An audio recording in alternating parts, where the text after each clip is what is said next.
Hello students, स्वागत है आपका अपने चैनल मास्टर क्लासेस 19 में। आज हम क्लास 12 का गणित का प्रीवियस पेपर है। ये 2022 का ये सेट है 324 FF। इसको हम सॉल्व करेंगे और ये पेपर जितने भी पेपर हों बेटा ये आप सॉल्व करके ज़रूर जाना, क्योंकि इनसे आपको बहुत ज़्यादा बहुत हेल्प मिलेगी, इसलिए इनको अच्छे से देख लें। तो आइए चलिए स्टार्ट करते हैं हम। तो यहाँ पर कह रहा है कि इस प्रकार से प्रश्न आएगा, 15 मिनट आपको पढ़ने के लिए मिलेंगे और इसमें कुल प्रश्न पत्र कितने होंगे? 9 प्रश्न पत्र हैं। सभी प्रश्न करना अनिवार्य है, इसको जरूर पढ़ लें। प्रत्येक प्रश्न के प्रारंभ में स्पष्टता उल्लेख किया गया है कि उसके कितने खंड हल करने हैं। हर क्वेश्चन के सामने ये मार्क कर देंगे कि कितने क्वेश्चन हल करने हैं। प्रश्नों के अंक उनके सम्मुख अंकित हैं। कितने नंबर का क्वेश्चन है वो सामने लिख दिया गया है। प्रश्न प्रारंभ आरंभ कीजिए और अंत तक करते जाइए। प्रथम से स्टार्ट करिए और लास्ट तक करते जाइए। जो प्रश्न ना आता हो उस पर समय नष्ट ना करें, उसको स्किप कर दें, ठीक है। जो आता है पहले उसे सॉल्व कर लें। तो देखिए यहाँ पर क्वेश्चन नंबर 1 कह रहा है कि निम्नलिखित सभी खंडों को हल कीजिए।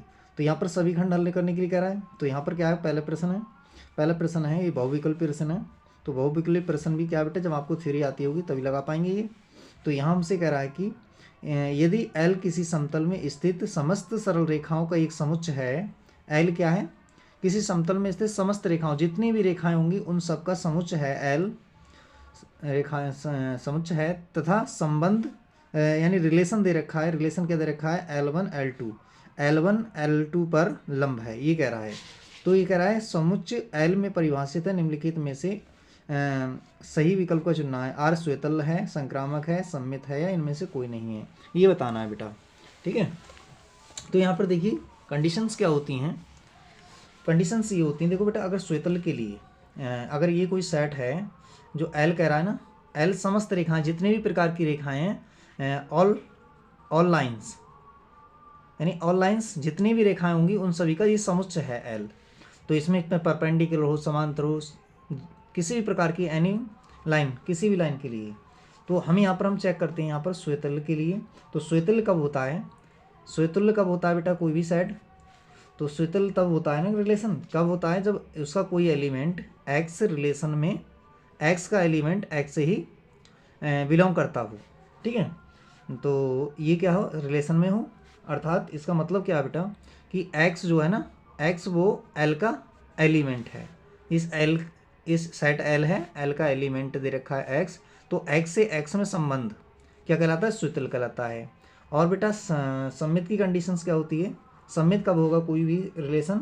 तो एक्स रिलेशन बाई में हो, एक्स से बाई हो, तो इसका मुझे क्या मिले? इसका रिवर्स भी मिले। इसका क्या मिले बेटा? मुझे रिलेशन में इसका रिवर्स भी मिले। ये सेट एल से अगर बिलोंग कर रहा है तो मुझे इसका उल्टा रिवर्स यानी बाई एक्स भी क्या मिलना चाहिए? मुझे सेट एल में मिलना चाहिए, ये कह रहा है इसका मतलब, ठीक है। तो ये क्या कहलाएगा? सममित कहलाएगा, ठीक है। तो सममित कहलाएगा। और ट्रांजिटिव की बात करें, अगर हम संक्रामक की बात करें, संक्रामक, तो संक्रामक सेट कब कहलाता है? तो ट्रांजिटिव कब कहलाता है? जब कोई भी सेट में मुझे अगर एक्स से रिलेशन बाई में मिल रहा है, ठीक बेटा, ये बिलोंग कर रहा है एल में, ठीक है। एल यहाँ पर वो रिलेशन से हम बात कर रहे हैं, और बाई रिलेशन ये बिलोंग कर रहा है जेड में। ये भी क्या है? बाई से जेड, ये भी बिलोंग कर रहा है किसमें बेटा? एल में ही, तो किसी लाइन में, सभी सेटों का जो लाइन था। तो क्या कहेंगे हम बेटा? अब यहाँ से हमें क्या होना चाहिए? एक्स से रिलेशन जेड में अगर मुझे मिल जाए, ये अगर मुझे मिल जाए बेटा एल में, तो ये क्या कहलाएगा? ट्रांजिटिव कहलाएगा। ये 3 रूल्स होते हैं बेटा, इनको बहुत अच्छे से पढ़ लेना। एक क्वेश्चन आपका 100% यहाँ से आता है, तो ये 3 पढ़ लेना बहुत ठीक से। तो अब बेटा यहाँ पर देखो क्या कह रहा था। अब यहाँ पर हम देखो चेक करते हैं अपने क्वेश्चन नंबर ए में। तो क्वेश्चन नंबर ए में चेक करते हैं। तो यहाँ पर रिलेशन दे रखा है। रिलेशन किस प्रकार से दिया बेटा? L1 L2 ये रिलेशन दे रखे हैं। तो यहाँ पर परिभाषित किया गया कि L1 क्या है? L2 पर लंब है। तो L1 L2 पर लंब है, ये तो रिलेशन में कह दिया। तो हमें लिखना है इसमें श्वेतल के लिए चेक करना है, श्वेतुल्य के लिए चेक करना है। तो श्वेतुल्य चेक करते हैं हम इसका। तो श्वेतुल्य चेक करेंगे बेटा, तो इसमें क्या होगा? देखिए L1 L2 not belong to, L1 relation से L2 से रिलेशन कर रही है क्या बेटा? क्योंकि कोई भी रेखा है, कोई भी रेखा अपने आप के अपने आप के स्वयं के क्या परपेंडिकुलर होती है। यहाँ पर हमें ये वाली कंडीशन लगानी है कि L1 L2 पर लंब है। तो कोई भी रेखा अपने आप के तो लंबवत नहीं होती है। जैसे देखो बेटा, ये एक लाइन है, अब इस पे ही कोई लाइन इस पर तो लंबवत होगी नहीं, इसके तो पैरेलल होगी। तो ये वाली कंडीशन तो नॉट फॉलो हो रही है, तो ये रिलेशन से संबंध नहीं रख रहा है बेटा।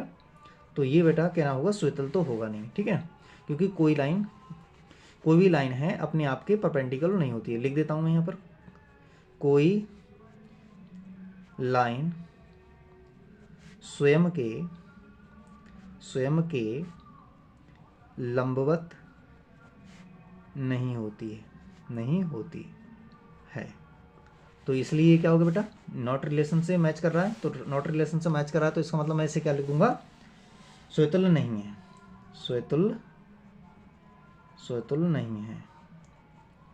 इसलिए क्या होगा बेटा, स्वेतुल्य नहीं है। दूसरा चेक करता हूँ मैं इसके लिए, दूसरा क्या चेक करता हूँ मैं इसके लिए बेटा, सममित। तो मैं सममित चेक कर लेता हूँ। तो सममित में क्या होगा, इसमें सममित चेक करता हूँ, सिमेट्रिक। तो सिमेट्रिक को चेक करना है मुझे। तो सिमेट्रिकली क्या कंडीशन, ये वाली बताई हमने बेटा। तो यहाँ पर देखो, ले लेते हैं हम इसे। तो यहाँ पर क्या है, L1 L2 दो लाइन्स हैं। तो दोनों लाइन्स क्या है, यहाँ पर रिलेशन से बिलोंग कर रही हैं कि नहीं कर रही हैं। तो देखिए, अगर एक लाइन ये है और दूसरी लाइन में अगर ये बनाऊँ, ठीक है, ये L1 ये L2 मान ली और ये L1 मान ली, अगर ये दो रेखा बना ली तो ये वाली रेखा इस पर लंब है और ये वाली रेखा क्या है, तो इस पर लंब है ना। तो यहाँ पर क्या है, ये हमें रिलेशन में मिल रहा है, यानी L1 से रिलेशन कैसे मिल रहा है, L1 से L2 में। और इसका रिवर्स भी बेटा मिल रहा है कि L1 इस पर लंब है तो L2 इस पर भी लंब है। तो इसका L2 कहें R से L2 belong to L1 belong कर रहा है, तो कर रहा है, बिल्कुल कर रहा है। तो ये भी बेटा रिलेशन से हमें बिलोंग कर रहा है और ये भी रिलेशन से बिलोंग कर रहा है, क्योंकि ये वाली रेखा इस पर लंब है और ये इस पर लंब है। तो दोनों कंडीशन फुल हो रही है बेटा। तो इसके लिए मैं क्या कहता हूँ, सम्मित है। इसलिए क्या होगा, सम्मित है बेटा। अच्छा बेटा, सम्मित हो गया। तीसरा चेक कर लेता हूँ कंडीशन इसमें। तीसरा ये संक्रामक है कि नहीं है। तो संक्रामक को चेक करता हूँ, यानी ट्रांजिटिव को चेक करता हूँ। तो ट्रांजिटिविटी में हमने क्या बताया था, ये वाला रूल बताया था। तो ये वाला रूल देखते हैं अब हम। तो यहाँ पर देखता हूँ मैं, यदि इसको देख लेता हूँ बेटा, L1 रिलेशन L2, अगर L1 L2 अगर बिलोंग कर रहा है बेटा रिलेशन से, तो मैं क्या करूँगा, और इसमें चेक करूँगा एंड, यानी कि और क्या चेक करूँगा मैं, L2 रिलेशन में L2 L1 भी बिलोंग कर रहा है। ये दोनों तो अभी देखे थे हमने, L1 भी बिलोंग कर रहा है L2 से और L2 भी, ये वाली इस पर लंब है और ये इस पर लंब है, दोनों ही यहाँ पर क्या कर रही हैं, बिलोंग कर रही हैं रिलेशन से, जो रिलेशन दे रखा है। तो ये रिलेशन से बिलोंग कर रही हैं। अब क्या करूँगा मैं, L1 को L3 पर देखूँगा बेटा। यहाँ पर क्या है, L2 से सॉरी, यहाँ पर क्या आएगा, L3 आएगा, L3। तो अब मुझे देखना है कि L1 L3 पर क्या होगी, परपेंडिकुलर होगी कि नहीं होगी। तो जैसे देखिए, मैंने अगर ये कोई लाइन बना ली, ठीक है, और एक लाइन इस पर बना ली, ये मान ली मैंने L1, ये मान ली L2 लाइन, और एक लाइन और इस पर बना लेता हूँ, इस पर लंब, इस वाली पर लंब, तो ये बना लिया L3। तो देखिए यहाँ पर ये वाली कंडीशन L1 L2 पर लंब है, ये तो रिलेशन में है, L1 L2 पर लंब है, बिल्कुल है। और यहाँ से L2 L3 पर लंब है, L2 L3 पर लंब है, बिल्कुल लंब है, ये भी बात सही है। तो अब मैं देखता हूँ बेटा, यहाँ से इसमें ये ट्रू हो रहा है कि नहीं हो रहा है। L1 रिलेशन से L3 बिलोंग कर रही है क्या, L1 L3 पर लंब है क्या, भाई L1 L3 पर लंब है, तो भाई ये L3 इस पर लंब है ना, इस पर थोड़ा ना है लंब। तो L3 किस पर लंब है बेटा, इस पर ये लंब है, तो ये क्या है, संक्रामक भी नहीं होगा, है ना। तो ये नॉट बिलोंग कर रहा है ना, नॉट बिलोंग टू R। तो रिलेशन से बिलोंग नहीं कर रहा है। L1 देखो बेटा किस पे थी, L2 पर थी, और L2 पर क्या थी, L3 थी। तो हमसे कह रहा है कि L1 इस पर लंब है, कहाँ है ये लंब बेटा, ये इस पर लंब है, ठीक है। तो इसलिए ये संक्रामक भी नहीं है। तो संक्रामक नहीं है, इसलिए मैं लिख रहा हूँ, इसलिए संक्रामक नहीं है। संक्रामक नहीं है तो बेटा इसका मतलब क्या है, ये केवल सम्मित निकला। क्या निकला, सम्मित। तो ऑप्शन देख लेते हैं, ऑप्शन नंबर कौन सा सही है इसमें ऑप्शन देखते हैं बेटा, चेक करते हैं। ऑप्शन नंबर इसमें हमारा सम्मित वाला यानी बी सही है, ठीक है बेटा, बी वाला ऑप्शन सही है। तो अब देखते हैं इसका ख वाला प्रश्न। कह रहा है कि यदि आव्यूह ए और व्यूह बी के क्रमशः एम और एन और पी हैं, तो ए बी का क्रम क्या है। तो ए बी का क्रम निकालने के लिए बेटा मैं क्या कर लेता हूँ यहाँ पर खवाले में। तो यहाँ पर देखिए बेटा सीधे देखिए यहाँ पर ये हमने आपको पूरा ही बेसिक कॉन्सेप्ट समझा दिया। आप इस प्रकार का कोई भी क्वेश्चन आ जाए तो आप अच्छे से कर सकते हो ना। थोड़ा टाइम तो लगा, लेकिन आपको बेसिक कॉन्सेप्ट इसका पूरा समझ में आ गया। तो अब इसको समझ लेते हैं बेटा। जैसे ए कोई ये आव्यूह है, ये आव्यूह यहाँ पर मान लें किस कोटि का है, ये आव्यूह दे रखा है यहाँ पर, इसकी कोटि दे रखी है m गुणा n, और b यहाँ पर दे रखा है बेटा। तो b क्या दे रखा है यहाँ पर, b की कोटि है np, b की कोटि क्या है np, ठीक है। तो इसका ऑर्डर निकालने का बेटा मैं बहुत ही सिंपल सा तरीका बताऊंगा जो आपको अभी तक नहीं देखा होगा। तो यहाँ पर बेटा ऑर्डर निकालने के लिए मैं क्या करता हूँ, दोनों में अब ए और बी, ए बी का अगर मुझे ऑर्डर निकालना है बेटा तो इसका ऑर्डर कितना आएगा। तो यहाँ पर देखिए दोनों में बेटा क्या होता है, ये देखो इसमें देखो दोनों में कॉमन कितना है, इतना कॉमन है। तो कॉमन वाले को छोड़ दो, बाकी जो रह जाता है वो इसका ऑर्डर आ जाता है, ठीक है। ये बस ये तिरछा वाला देखना है बेटा, तिरछा, ठीक है। तिरछा देख लो तो यहाँ पर m गुणा p, ये इसका ऑर्डर आ जाएगा। तो ये ऑर्डर देख लेते हैं बेटा किस में है, ये ऑर्डर देखते हैं हम किस में है, m गुणा p, इस वाले में इसका ऑप्शन नंबर 3 हो जाएगा। क्या हो जाएगा बेटा, इसका ऑप्शन नंबर 3। तो अब चलते हैं नेक्स्ट क्वेश्चन पर। नेक्स्ट क्वेश्चन बेटा ये है हमारे पास, कह रहा है कि अवकल समीकरण x y d square y d x square plus में x d y over d x का whole square minus y d y over d x equal to 2 की घात पूछ रहा है बेटा। तो अवकल समीकरण में घात हम जानते हैं, हमने पढ़ा रखा है बहुत अच्छे से, आपने अभी तक देखा नहीं हो तो ये देख लेना। घात कैसे निकालते हैं, देखिए जितना भी इसमें अवकल समीकरण होती है, जितना हाईएस्ट ऑर्डर होता है इसका उसी की घात देखी जाती है। तो इसमें हाईएस्ट ऑर्डर कितना है, ज़्यादा से ज़्यादा इसका 2 बार अवकलन किया गया है तो वही इसका क्या है, ऑर्डर कहलाएगा, और उसकी ही घात देखना है बेटा। तो इसमें देखिए बेटा यहाँ पर लिखा है ग वाले में लिखा है एक्स वाई और d square y over d x square plus में x d y over d x का whole square minus k y d y over d x equal to 2। तो यहाँ पर देखिए बेटा इसमें तो एक बार डिफ्रेंसिएशन किया गया है और इसका 2 बार किया गया है, तो हाइगर ये हो गया ना, ज़्यादा ये हो गया। तो जब ये उच्च हो गया तो इसी की घात देखनी है, इसकी पावर देखो बेटा कितनी है, 1। कितनी घात है इसकी, 1। तो इसमें कौन सा ऑप्शन में 1 है, ऑप्शन नंबर 2 में 1 है, तो ये इसका आंसर हो जाएगा।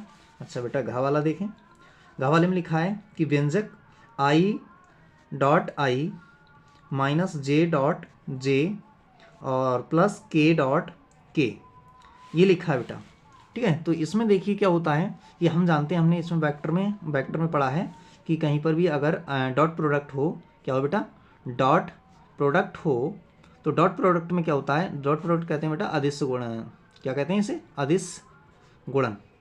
तो अदिश गुणन हो तो वहाँ पर बेटा क्या होता है, i equal to 1, j equal to 1 और के इंटू के इजकल टू 1, ये होता है, ठीक है बेटा। तो ये होता है, हम जानते हैं, तो यहाँ पर लगा देते हैं, इसमें सब में डॉट डॉट है तो यहाँ पर इसका मान 1 हो जाएगा, -1 + 1, ये कैंसिल हो जाएगा तो कितना है बेटा, 1। तो 1 देख लो किस ऑप्शन में आ रहा है, तो इसका भी ऑप्शन नंबर 2 आ रहा है। तो ये बेटा ये हो गया। अब देखते हैं क्वेश्चन नंबर इसका एड़ा वाला। तो इसमें क्या लिखा है, कह रहा है कि इंटीग्रेशन 0 to π/2 और dx अपॉन 1 + √10x dx। तो निश्चित समाकलन हमने पढ़ा है, तो निश्चित समाकलन में हमने इसको पढ़ा था। तो यहाँ पर प्रॉपर्टी लगा देंगे, प्रॉपर्टी नंबर 4।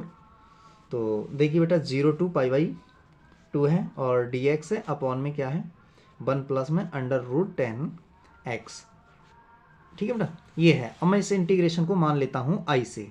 किससे मान लिया मैंने, मान लिया i से। तो i बराबर बेटा ये है 0 to π/2। मैं क्या करता हूँ, इसको तोड़ के लिख लेता हूँ, इसको तोड़ता हूँ तो 1 + में ये अंडर रूट में साइन x अपॉन में अंडर रूट में कॉज x हो जाएगा बेटा, इसकी मल्टीप्लाई इससे हो जाएगी और इस ये नीचे आएगा, नीचे से ऊपर पहुँच जाएगा, तो ये क्या हो जाएगा, इंटीग्रेशन 0 to π/2 और यहाँ से हो जाएगा, ये ऊपर पहुँचेगा तो हो जाएगा कॉज x अपॉन में अंडर रूट कॉज x और plus under root sine x, ये i बराबर है बेटा। तो इसको समीकरण नंबर 1 मान लो।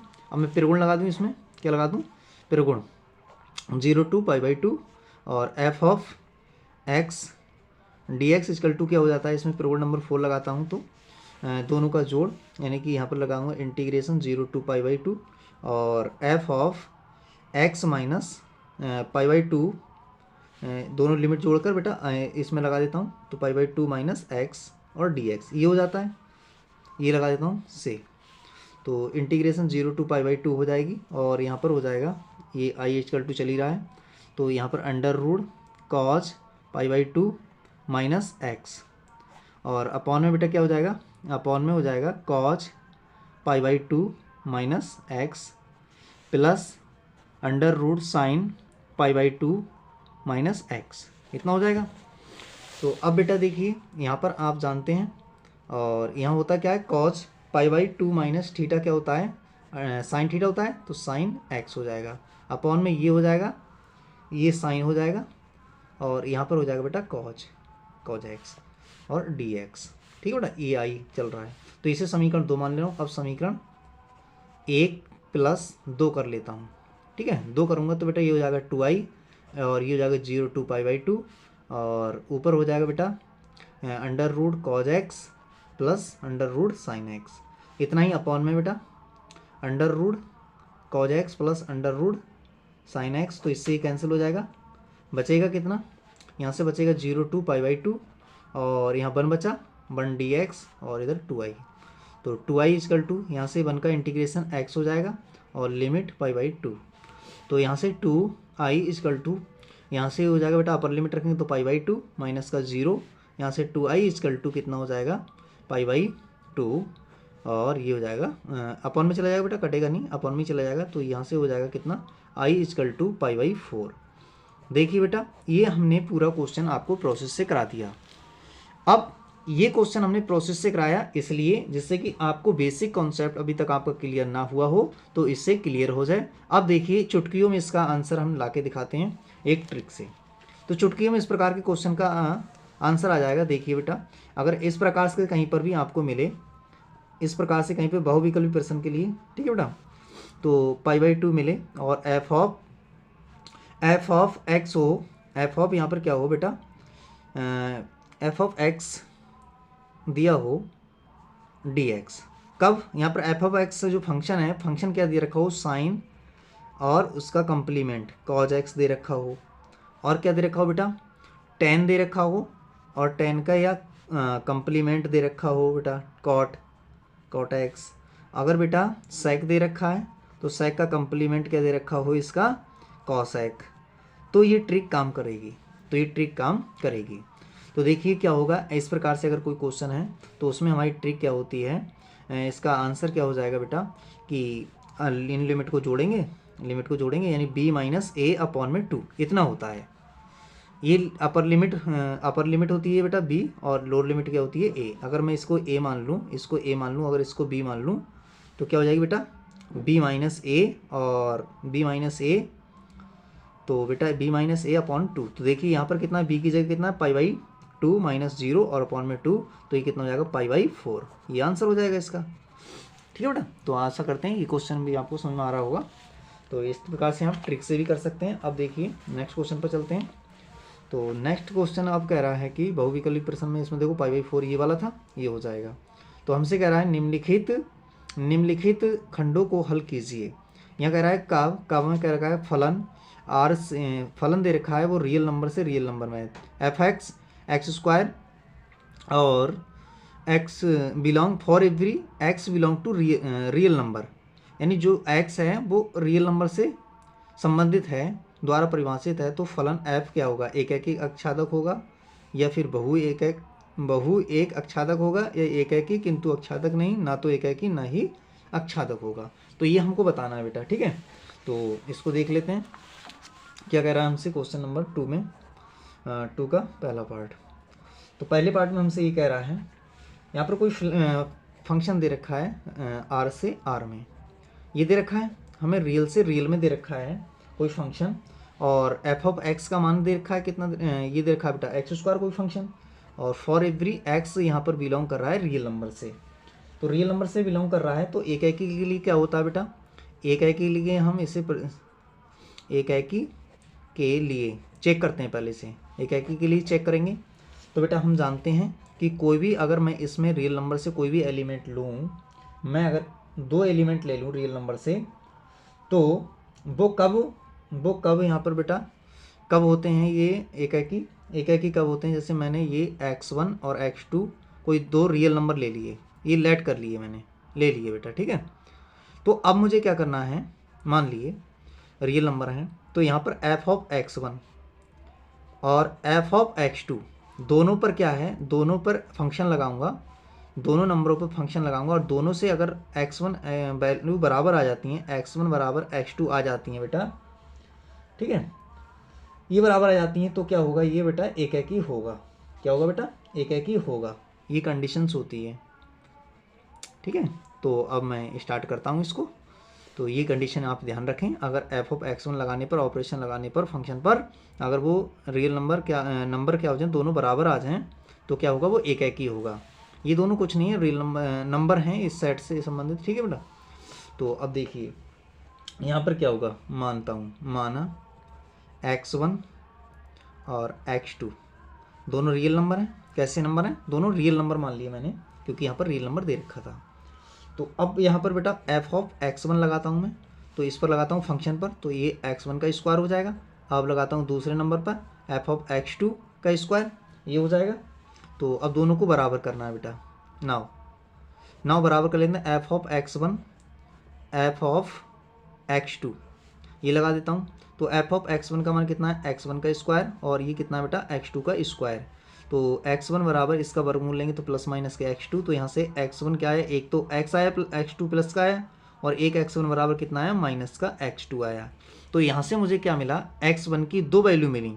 तो x1 की 2 वैल्यू मिली, तो ये बेटा एकाकी तो होगा नहीं, एकाकी तो होगा नहीं, क्योंकि x के लिए, प्रत्येक के लिए एक ही नंबर मिलना चाहिए था मुझे, तब ये एकाकी होता। यहाँ पर मुझे एक मान के लिए 2 वैल्यू मिल रही हैं, एक मान के लिए x1 के लिए 2 वैल्यू मिल रही हैं, तो इसलिए क्या है, ये एकाकी नहीं है, एकाकी नहीं है। एकाकी चेक कर लिया हमने, ठीक है बेटा। तो अब हम इसको अक्षादक चेक कर लेते हैं, अक्षादक है या नहीं है। तो अक्षादक के लिए क्या होता है बेटा, अक्षादक को चेक करता हूँ मैं। तो अक्षादक के लिए, तो अक्षादक के लिए देख लेते हैं। तो आइए बेटा इसको समझ लेते हैं हम चित्रों द्वारा। जैसे ये मैंने एक बना लिया, एक ये बना लिया, ये बना लिया मैंने x, और ये बना लिया y, ठीक है। तो यहाँ पर हमारा फंक्शन किससे कह रहा था, फंक्शन हमसे कह रहा है कि रियल से रियल में है, तो इसमें भी रियल नंबर है, तो रियल में ऑल एलिमेंट आते हैं। इसमें क्या आते हैं बेटा, ऑल एलिमेंट, तो -1 0 2 3, ठीक है। तो इस प्रकार से ऑल एलिमेंट आएंगे रियल नंबर। इसमें भी क्या होंगे, 0 -2 3 1 और माइनस का 1, ठीक है। इस प्रकार से इसमें भी एलिमेंट बहुत सारे आएंगे। तो यहाँ पर फंक्शन हमसे कह रहा है ये रियल नंबर में है, ये क्या है, रियल नंबर में, ये भी रियल नंबर में बेटा, ठीक है। तो यहाँ पर हमसे फलन कह रहा है कि f(x) बराबर कितना कह रहा है, x²। तो यहाँ पर मुझे अक्षादक चेक करने के लिए मैं क्या करता हूँ, मैं इसमें देखता हूँ प्रत्येक का पितृचित्रण इसमें बनता है कि नहीं बनता है। इसके लिए हम बोलते हैं, इसके बोलते हैं प्रांत। क्या होता है ये, प्रांत, और ये होता है सहप्रांत। क्या होता है ये, सहप्रांत, ठीक है बेटा। तो इसके लिए रेंज कहते हैं, परिसर भी कहते हैं, परिसर, रेंज, और ये होता है सहप्रांत, ठीक है। प्री इमेज भी कहते हैं, और इसे इमेज कहते हैं, ठीक है। तो यहाँ पर अब मैं मान लेता हूँ, मान लिया, तो माना जो फंक्शन है ना बेटा, इसको मैं 22 से मान लेता हूँ। किससे मान लेता हूँ, 22 से, अक्षादक के लिए। तो f of x equal to 22, तो यहाँ से बेटा f ऑफ x का मान कितना है, x², तो x² बराबर 22, तो 22 इक्वल टू कितना, x² हो जाएगा। तो यहाँ से मैं अगर y को निकालना चाहूँ, x को निकालना चाहूँ, तो क्या हो जाएगा बेटा, x बराबर √y के आएगा, √y के आएगा। इसका मतलब क्या है बेटा, ये जो है ना, ये मान जो है बराबर होने चाहिए। x किसके बराबर आ गया, यहाँ से x बराबर हो गया √y के। तो √y में आप देखिए मान लगाते हैं बेटा, किस पर, इस पर फंक्शन पर लगाते हैं। तो इस फंक्शन पर लगाते हैं अगर हम मान, तो इसमें देखिए प्रत्येक के लिए सत्यापित है क्या। अगर मैं x बराबर बेटा कितना लेता हूँ, मैं x y बराबर, यहाँ से अगर मैं माइनस का 1 लेता हूँ, माइनस का 1 लेता हूँ, तो यहाँ पर क्या आएगा बेटा, यहाँ पर इसमें क्या आएगा, x y बराबर, अगर मैं x बराबर अगर मैं बेटा इसमें से क्या लूँ, -3, क्या लूँ, माइनस के 3 लूँ तो इसमें क्या आना चाहिए, अंडर रूट में क्या आएगा, माइनस का 3 आ जाएगा ना। अगर मैं इसमें से क्या लूँ बेटा, 3 लूँ, बाई का मान कितना लूँ बेटा, यहाँ से बाई का मान अगर माइनस का 1 भी ले रहा हूँ तो यहाँ पर बाई का मान अंडर रूट माइनस का 1 आ जाएगा ऐसे करके, ठीक है, माइनस का 1 आ जाएगा। अच्छा बेटा माइनस के 2 लूँगा तो माइनस का इसमें माइनस का कितना आ जाएगा बेटा, इसमें माइनस के 2 आ जाएगा, अंडर रूट में माइनस के 2 आ जाएगा, ठीक है।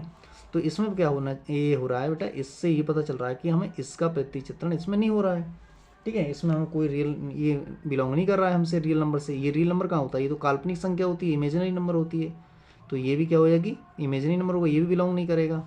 अगर मैं यहाँ से बाई का मान कोई भी उठाता हूँ, क्योंकि ये सारे रियल नंबर, ये सारे रियल नंबर, तो ये सभी के लिए परिभाषित नहीं हो रहा है बेटा। तो इसलिए मैं लिख सकता हूँ यहाँ पर कि यहाँ पर ये आच्छादक नहीं है, ठीक है। तो यहाँ पर क्या बेटा, मैं देख रहा हूँ कि -3 बिलोंग टू रियल नंबर, लेकिन क्या है, इस वाली कंडीशन को फॉलो नहीं कर रहा है, जैसे मैं इसमें रख रहा हूँ, ठीक है। तो ये क्या हो रहा है कि माइनस के under root 3 not belong to real number, not wrong, इसलिए मैं कह रहा हूँ अतः प्रांत व सहप्रांत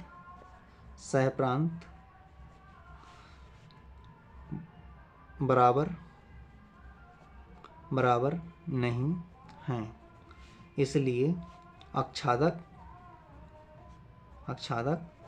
नहीं है। होता क्या बेटा, आच्छादक नहीं है। आच्छादक के लिए क्या होता है, प्रांत, इसकी प्रांत और सहप्रांत की रेंजेस जो बराबर होने चाहिए, ठीक है, इसके एलिमेंट्स के बराबर होने चाहिए, तब क्या होगा, ये आच्छादक होता है। तो यहाँ पर क्या है, ना तो ये आच्छादक आया ना ये क्या है, तो कौन सा ऑप्शन सही है इसमें ऑप्शन नंबर 4 सही है, ठीक है। अब चलते हैं इसके खा वाले क्वेश्चन पर। तो खा वाला पार्ट में क्या कह रहा है हमसे, हमें कह रहा है कि ये फंक्शन कोई दे रखा है रियल से रियल में, जहाँ f(x) बराबर cos x दे रखा है, और दूसरा फंक्शन दे रखा है g r से r में है, रियल से रियल में, तो gx बराबर इतना दे रखा है, तो सिद्ध कीजिए गॉफ, ठीक है बेटा। तो यहाँ पर f परिभाषित किससे है, रियल से रियल में परिभाषित है, और f(x) यहाँ पर दे रखा है cos x, ठीक है। और जो gx है, gx परिभाषित किससे है, gx भी रियल से रियल में ही परिभाषित है, और gx बराबर फंक्शन का मान दिया है x², ये दे रखा है।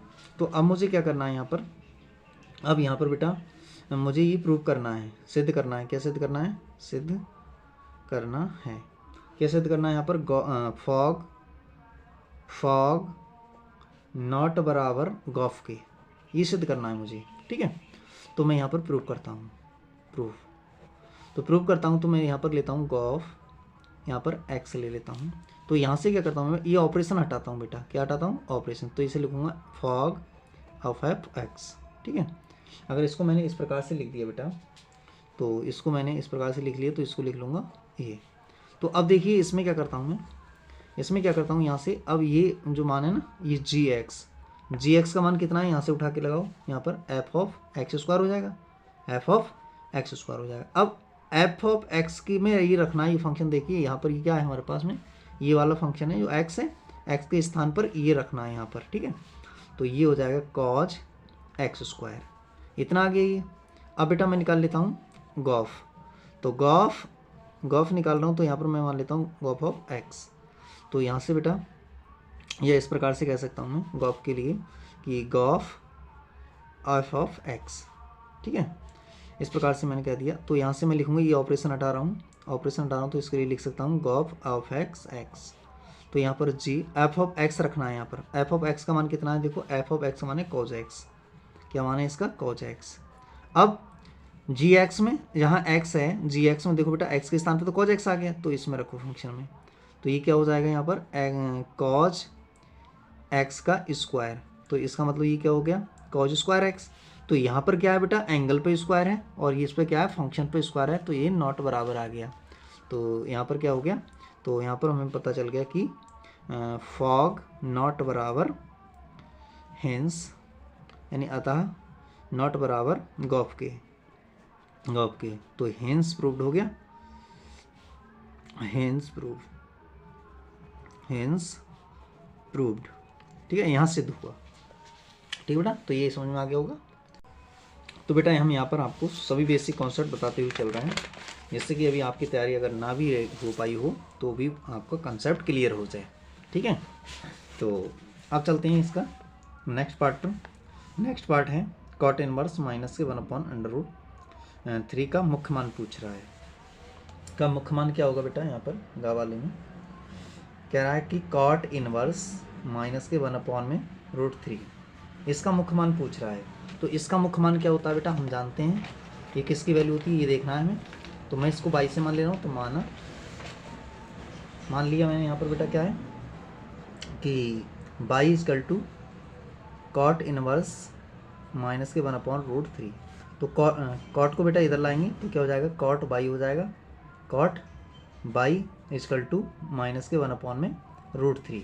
अब हमें ये देखना है कॉट में कितने की वैल्यू है, कॉट में कितने की वैल्यू होती है बेटा, तो ये कॉट में होती है ना वैल्यू, तो कॉट में पाई/3 की वैल्यू होती है बेटा।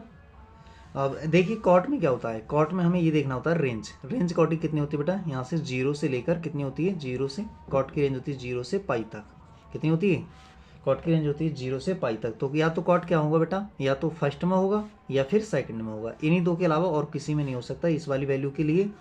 तो यहाँ पर बेटा माइनस वैल्यू के लिए इन दो में से किस में होगा, अच्छा इसमें होता है तो इसमें तो ऑल पॉजिटिव होते हैं, तो इसमें भी नहीं होगा, तो किस में होगा, सेकंड में, और सेकंड में इसमें सेकंड में लाएंगे अभी से बेटा, ठीक है। तो यहाँ पर क्या हो जाएगा बेटा, तो मैं इसको लिख सकता हूँ कॉट बाई, और इसके लिए कॉट में बेटा ये तो माइनस की वैल्यू है ना, तो इसको माइनस को मैं रिमूव करता हूँ, तो यहाँ पाई माइनस पाई/3। कॉट में बेटा ये सेकंड में क्या जाएंगे, सेकंड ऑप्शन में ये तो होता है, देखो सेकंड क्वाड्रेंट में होता है, तो सेकंड क्वाड्रेंट में कब जाते हैं, तो जब सेकंड क्वाड्रेंट में तो पाई माइनस थीटा होता है तभी जाते हैं, तो थीटा वैल्यू ये है हमारे पास में, और ये कितने की वैल्यू ये कितने की वैल्यू बेटा, पाई/3 की है। कॉट में कितनी पाई/3 की है, तो पाई/3, तो ये हो जाएगा कॉट बाई इजकल टू, और यहाँ से ये हो जाएगा बेटा कितना सॉल्व करके, कॉट 2 पाई/3 ये हो जाएगा। तो यहाँ से मुझे बाई इजकल टू कितना मिलेगा, बाई इजकल टू मुझे मिला 2 पाई/3, ये बिलोंग कर रहा है किससे, ये बिलोंग कर रहा है इसकी रेंज से, ठीक है बेटा, 0, पाई से, इन्हीं के बीच की वैल्यू है। तो ये इसका आंसर हो जाएगा। देख लो बेटा कौन से वाले क्वेश्चन में है, ये देख लेते हैं बेटा, ऐसा ऑप्शन नंबर 3 में है, ठीक है। तो अब चलते हैं नेक्स्ट क्वेश्चन पे, कह रहा है सिद्ध कीजिए कि फलन f(x) बराबर mod x 0 पर संतत है। तो संतत इसको दिखाना है बेटा, तो संतत कब होता है, आप जानते हैं संतत कब होता है, तो सिद्ध करना है हमें। f(x) यहाँ पर दे रखा है mod x, और x बराबर 0 पर सिद्ध करवा रहा है, तो mod x है बेटा। तो mod x में कैसे करते हैं हम इसको, तो mod x में हमने देखा है कि इसको पहले तो हम इसको फंक्शन को लिख लेते हैं, किस प्रकार से लिख लेते हैं, x का मान बेटा कैसा होगा, पॉजिटिव होगा। कब होगा, x धनात्मक होगा, कब होगा, जब इसके अंदर वाला प्लस का हो, यानी x > 0 हो या इक्वल टू 0 हो। x के अंदर पॉजिटिव आएगा तो पॉजिटिव आएगा, और निगेटिव आएगा कब, जब x <0 से हो, 0 से छोटा होगा, इसमें माइनस का आएगा अमाउंट के अंदर, तो इसका मतलब क्या होगा, ये निगेटिव होगा। तो ये फंक्शन मिल गया बेटा। तो अब जब भी फंक्शन ब्रेक हो रहा है 0 पर, तो इसका मतलब हमें क्या करना पड़ेगा, LHS और RHS लिमिट निकालनी पड़ेगी। तो यहाँ पर हम चेक करते हैं, तो यहाँ पर f(x) बराबर 0 पर, किस पर फंक्शन बेटा ब्रेक हो रहा है, 0 पर, तो 0 ले लेता हूँ, पैसे भी इसने क्वेश्चन में कहता है 0 पर, तो 0 पर चेक करता हूँ, तो मैं LHS चेक कर लेता हूँ, पहले क्या चेक कर लेता हूँ, 0 पर f(x) कितना हो जाएगा बेटा, 0 के लिए जब x यहाँ पर 0 रखेंगे, 0 के लिए 0 पर क्या है बेटा, x बराबर 0 पर f(x) समान क्या है, x, तो f(0) रखते हैं इसमें, तो 0 ही आ गया बेटा, ये तो निकाल लिया मैंने। अब लेफ्ट हैंड निकाल लेता हूँ, लेफ्ट हैंड लिमिट, तो लेफ्ट हैंड लिमिट में क्या होता है, लिमिट x टेंस टू 0 पर निकाल रहा हूँ माइनस, ठीक है। तो यहाँ पर f(x) आएगा, अब लिमिट x टेंस टू 0, और f(x) का मान कितना बेटा, लेस देन यानी छोटा, 0 से छोटे के लिए, 0 से ये तो बड़े के लिए, 0 से छोटे के लिए, तो यहाँ पर माइनस का x है, कितना बेटा, माइनस का x। तो अब मैं इसको लिमिट को चेंज कर ले रहा हूँ h में, तो लिमिट यहाँ पर h टेंस टू 0, और यहाँ पर क्या हो जाएगा बेटा, माइनस तो बाहर कर दे रहा हूँ, यहाँ हो जाएगा कितना, x की जगह पर 0 लिख ले रहा हूँ, 0 माइनस h होता है। लेफ्ट हैंड में क्या होता है, जो यहाँ पर वैल्यू दे रखी होती है बेटा, उसी में से h माइनस हो जाता है। यहाँ पर जो वैल्यू 0 माइनस है, तो इसमें h माइनस हो जाता है, तो ये क्या बचेगा बेटा, माइनस, और यहाँ कितना बचेगा, यहाँ से h बचेगा, और h का मान जब 0 लगाएंगे तो कितना आ जाएगा, यहाँ पर 0 आ जाएगा बेटा। कितना आ जाएगा, 0 आ जाएगा। लगाओ लिमिट, टेकिंग लिमिट, तो क्या आ रहा है बेटा, ये 0 आ रहा है। लिमिट लेने पर कितना आ रहा है, 0। अब बेटा ये 0 आ गया, तो अब मैं क्या चेक करता हूँ, इसकी right hand limit. Right hand limit, right hand limit ये चेक कर लेता हूँ। तो ये लिमिट कैसे निकलती, लिमिट x टेंस टू 0, 0 पर चेक कर रहा हूँ तो f ऑफ x, तो f ऑफ x 0 पर क्या है, यहाँ पर limit x tends to 0 positive. Right hand में क्या होता है, 0 पॉजिटिव होता है। और f ऑफ x का मान कौन सा बेटा, जब क्या हो, x ज़्यादा हो, 0 से बड़ा हो। तो बड़े के लिए क्या है, यहाँ पर बड़े के लिए f ऑफ x है। ठीक है, अब मैं इसको चेंज कर ले रहा हूँ। तो लिमिट यहाँ पर h टेंस टू 0 कर दिया मैंने, h से 0 कर दिया बेटा। ठीक है, h टेंस टू 0 बोलते हैं। तो यहाँ पर 0 प्लस h ये हो जाएगा। अब बेटा यहाँ से क्या करेंगे, टेक लिमिट करेंगे तो ये 0 ही आ जाएगा। तो यहाँ पर तीनों के मान बराबर आ गए। तो यहाँ पर क्या है बेटा, अतः यहाँ पर क्या है, f ऑफ x बराबर लेफ्ट हैंड लिमिट बराबर right hand limit. Right hand limit सब बराबर आ गया बेटा, क्या है 0। इसलिए f ऑफ x क्या है बेटा, f ऑफ x x बराबर 0 पर संतत है। कैसी है, सतत है। ठीक है बेटा, संतत है। ये हमने यहाँ प्रूव कर दिया। तो अब चलते हैं नेक्स्ट क्वेश्चन पर बेटा। तो नेक्स्ट क्वेश्चन में क्या कह रहा है यहाँ पर, तो यहाँ पर कह रहा है त्रिभुज ABC के शीर्ष ये दे रखे हैं 1 1, B का दे रखा है 1 2 3 और C का दे रखा है 2 3 1 हो तो त्रिभुज ABC का क्षेत्रफल ज्ञात कीजिए। देखिए बेटा, यहाँ पर ये क्वेश्चन आया है हमारा 3D से। कहाँ से आया है, 3D से। और 3D में हम क्षेत्रफल निकालने का क्या तरीका जाने हैं। पहले हम क्या करेंगे, यहाँ से पहले हम यहाँ से वेक्टर बना लेंगे और वेक्टर से फिर ये क्षेत्रफल त्रिभुज का निकाल लेंगे। तो देखिए मैं यहाँ पर शीर्षों को लिखता हूँ। तो शीर्ष क्या क्या है यहाँ पर, a बराबर 1 1 1, b बराबर यहाँ पर शीर्ष दे रखे हैं 1 2 3 और c बराबर यहाँ पर शीर्ष दे रखे हैं 2 3 1, ये शीर्ष दे रखे हैं। तो अब मुझे क्या करना है बेटा, यहाँ से पहले मैं वेक्टर बना लेता हूँ। क्या बना लेता हूँ, वेक्टर। तो वेक्टर में ए बी लिखता हूँ। क्या लिखता हूँ बेटा, ए बी वेक्टर। तो क्या होता है, बी माइनस ए होता है। पोजीशन वेक्टर निकालते हैं तो इसमें से इसको घटाएंगे बेटा तो 0i, क्या बनेगा बेटा 0i। अब 2 में से 1 घटाएंगे तो 1i 1j और प्लस 3 में से बेटा 1 घटाएंगे तो 2k। ये बन गया ए बी वैक्टर। अब मैं निकाल लेता हूँ बेटा क्या, बी सी निकाल लेता हूँ। क्या निकाल लेता हूँ, इसी प्रकार से बी सी वैक्टर। तो बी सी में से बी वाले को घटाना है तो सी ये है, इसमें से बी वाले को घटाओ बेटा, 1 को घटाएंगे 2 में से तो 1 आई बचेगा, आई कैप, प्लस 3 में से 2 घटाएंगे बेटा 1 जे बचेगा, 1 जे। अब देखो बेटा 1 में से 3 घटाएंगे, 1 में से 3 घटाएंगे तो माइनस का 2k बचेगा। ये मैंने बेटा वेक्टर निकाल लिए। अब मुझे निकालना क्या है, त्रिभुज का क्षेत्रफल। तो हम जानते हैं त्रिभुज का क्षेत्रफल क्या होता है, त्रिभुज ABC का क्षेत्रफल।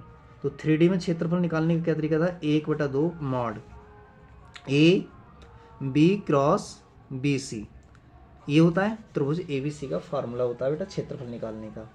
तो यहाँ से बेटा मैं क्या निकाल लेता हूँ, इसको निकाल लेता हूँ। तो यहाँ पर इस मॉड कैसे निकलता है, ये IJK, इस प्रकार से मॉड निकलता है बेटा। तो मॉड में यहाँ पर क्या है, 0 है 1 है और 2 है। यहाँ पर कितना है 1 1 माइनस के 2। तो इसको सॉल्व कर लेते हैं बेटा, ये कितना आएगा, इसको सॉल्व करता हूँ मैं तो 1/2 तो चल ही रहा है। और यहाँ से कितना हो जाएगा, यहाँ से ये मॉड था तो इसका मापांक निकालेंगे तो ये हो जाएगा बेटा, पहले तो इसका आई निकालेंगे तो ये हो जाएगा आई, कितना हो जाएगा आई, और यहाँ से इसकी आड़ी तिरछी गुणा होती है ना, इसकी ये वाली रो ली, ये वाला कॉलम और ये वाली रो छिपा ली तो इसकी गुणे से माइनस के 2 और माइनस का 2 कितना हो जाएगा बेटा, माइनस का 4 हो जाएगा। कितना आ जाएगा, -2 हो जाएगा। और बीच में आता है बेटा -j। अब बेटा ये वाली छिपा ली मैंने रो और ये वाला कॉलम छिपा ली तो इसकी गुणे से 0 करूँगा और इधर कितना आएगा, माइनस का 2 आएगा। कितना आएगा, 0 - 2 प्लस में क्या आएगा बेटा, k आएगा।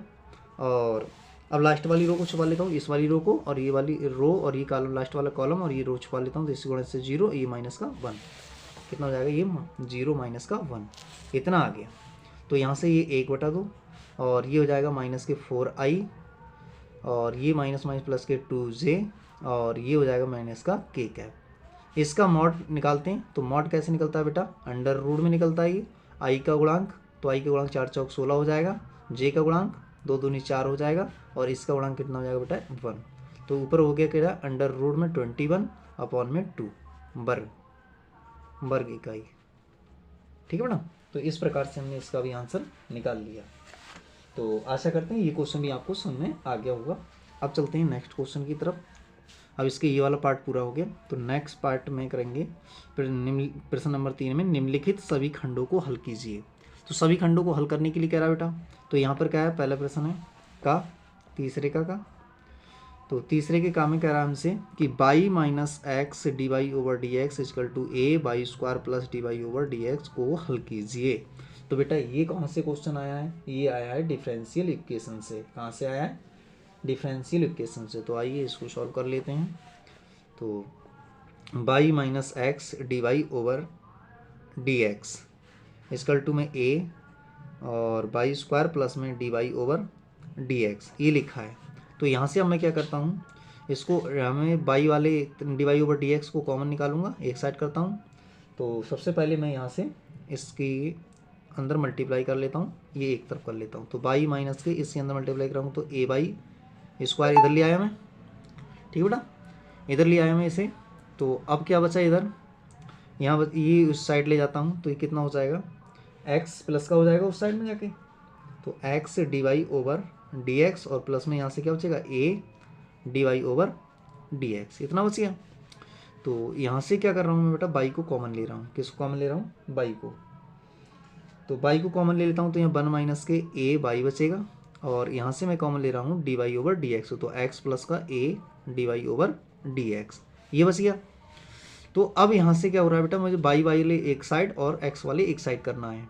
तो ये देखो बाई वाले हैं, ये इसके बाई के बटे में जाएंगे और ये एक्स वाला है तो एक्स वाला इसके बटे में चला जाएगा। ठीक है, तो यहाँ से हो जाएगा कितना हो जाएगा बेटा, डी बाई अपॉन बाई और 1 माइनस ए बाई, इधर हो जाएगा डी एक्स और अपॉन में क्या आ जाएगा, एक्स प्लस का ए, इतना आ गया।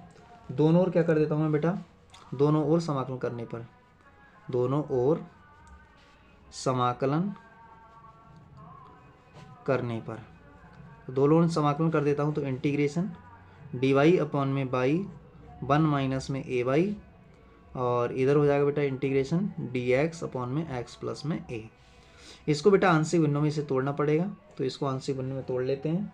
तो इसको मैं लिख सकता हूँ क्या, इसको लिख सकता हूँ बेटा, इसको लिख सकता हूँ 1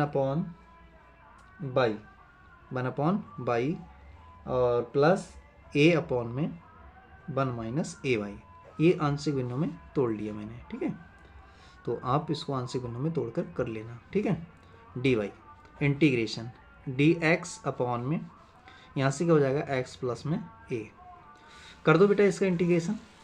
तो इसका इंटीग्रेशन क्या आएगा, इसका अलग करेंगे तो ये हो जाएगा लॉग मॉड बाई, प्लस में ए कांस्टेंट है यहाँ से तो ये आ जाएगा ए बाहर और ये आ जाएगा बेटा लॉग 1 माइनस ए वाई और इसका दोबारा से करेंगे तो ये अपॉन में ए और आ जाएगा, यहाँ से ए से ए कैंसिल हो जाएगा, इधर बचेगा लॉग मॉड एक्स प्लस ए, इतना हो गया बेटा। अब मैं क्या करता हूँ, इसमें कांस्टेंट एक जोड़ देता हूँ लॉग सी कांस्टेंट जोड़ लिया। तो यहाँ पर ये देखो मल्टीप्लाई में हो जाएंगे, यहाँ क्या हो जाएंगे मल्टीप्लाई में और ये m बटे n लगा देंगे इसमें। ठीक है, तो यहाँ से क्या हो रहा है, m बटे n लगा देंगे, लगा दो बेटा। ठीक है, क्या हो रहा है यहाँ पर, तो यहाँ बेटा देखिए माइनस का था तो ये माइनस का ये बच रहा था ना, माइनस का ये, तो यहाँ पर माइनस प्लस माइनस हो जाएगा ना, तो ये क्या हो जाएगा माइनस प्लस माइनस, तो ये हो जाएगा मॉड लॉग बाई माइनस के लॉग मॉड 1 माइनस के ए बाई और इधर हो जाएगा लॉग, ये इंटू में हो जाएंगे तो ये हो जाएंगे एक्स प्लस ए और इंटू सी, ये हो जाएंगे। तो यहाँ पर बेटा बाई लॉग बाई अपॉन में 1 माइनस ए बाई हो जाएगा मॉड और यहाँ से log mod c x plus a, ये हो जाएगा, यहाँ लॉग से लॉग कैंसिल हो जाएगा तो यहाँ बचेगा बाई अपॉन में, मोड को हटा सकते हैं कोई दिक्कत नहीं है, a minus by equal to c x plus में ए, ये इसका आंसर हो जाएगा, यहीं छोड़ देंगे बेटा, ठीक है। तो ये इसका आंसर हो जाएगा। तो अब चलते हैं इसके नेक्स्ट पार्ट की तरफ। नेक्स्ट पार्ट इसके खा पर, खा में देखते हैं क्या है। तो खा कह रहा है हमसे कि कोई फंक्शन दे रखा है, फंक्शन कह रहा है कि एफ ए से बी में जा रहा है और जी जा रहा है बी से सी में, एक एक ही है। ये इसमें जा रहा है और ये दोनों क्या है, ये ए से बी में एक एक ही है और ये बी से सी में एक एक ही है। तो सिद्ध कीजिए गॉफ ए से सी भी एक एक ही होगा। तो हमें ये सिद्ध करके दिखाना है बेटा, ठीक है। तो यहाँ पर ये दे रखा है, तो मैं यहाँ पर लिख लेता हूँ, एफ फंक्शन दे रखा है ए से बी में, ठीक है। एंड और क्या दे रखा है, जी दे रखा है बेटा, जी बी से सी में, जी बी से सी में दे रखा है। तो हमें यहाँ पर सिद्ध क्या करना है, में एक एक ही हैं, दोनों क्या हैं, एक एक ही हैं। सिद्ध करना है, क्या सिद्ध करना है, सिद्ध करना है, हमें सिद्ध करना है कि गॉफ ए से सी में क्या होगा, एक एक ही, एक एक ही सिद्ध करना है, ठीक है बेटा।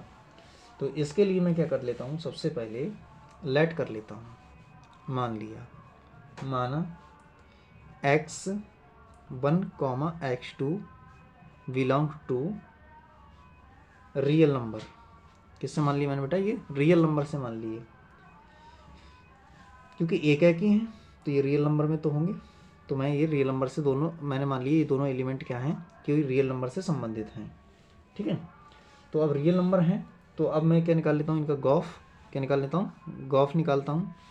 तो गॉफ में क्या होगा, गॉफ एफ ऑफ x1 हो जाएगा और बराबर गॉफ एफ ऑफ x2।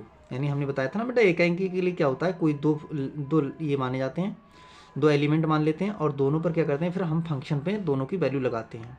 दोनों पे वैल्यू लगाने पर अगर क्या आ जाए, x1 x2 के बराबर आ जाए, हमने स्टार्टिंग बताया था बेटा। तो दोनों पे अगर वैल्यू अगर x1 की x2 के बराबर आ गई तो एक एक ही हैं, अगर बराबर नहीं आई तो एक एक ही नहीं है।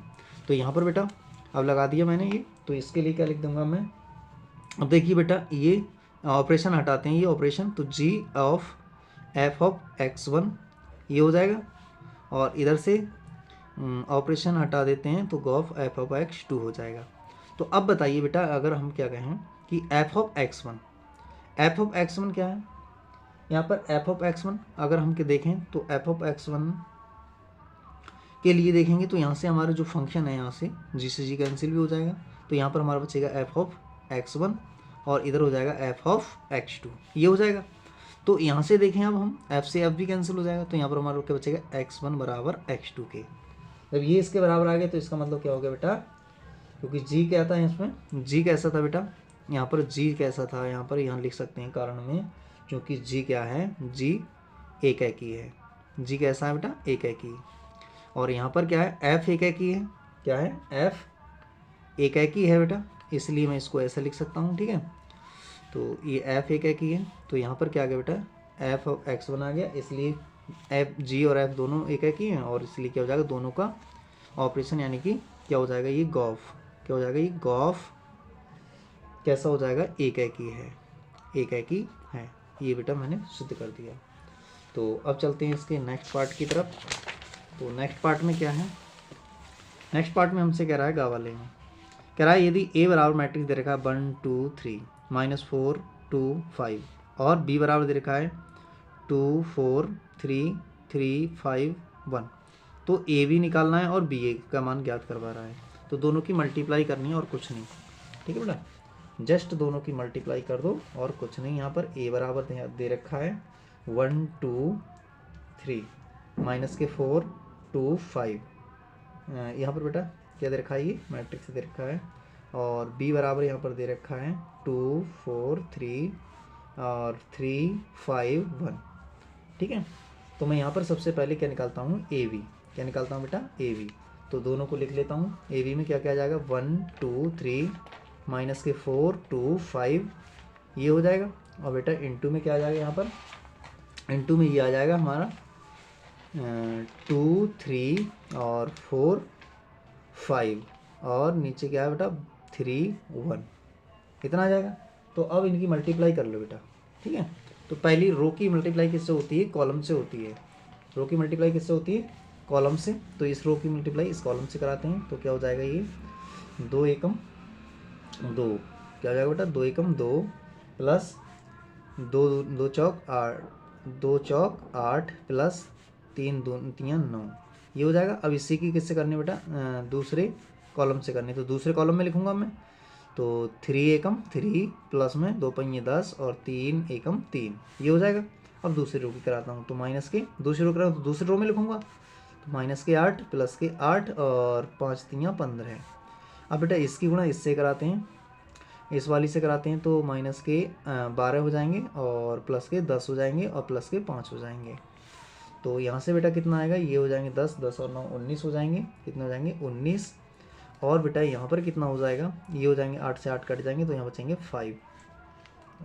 क्या बचेंगे बेटा यहाँ पर? सॉरी 15 है, 15। और यहाँ पर बेटा कितने हो जाएंगे? ये 16 हो जाएंगे। कितने हो जाएंगे? ये 16। और ये बचेंगे बेटा -2, और इसका मतलब कितना बचेंगे? 3। ये आ गया ए बी। अब हमसे बी ए भी निकलवा रहा है बेटा। क्या निकलवा रहा है? बी ए।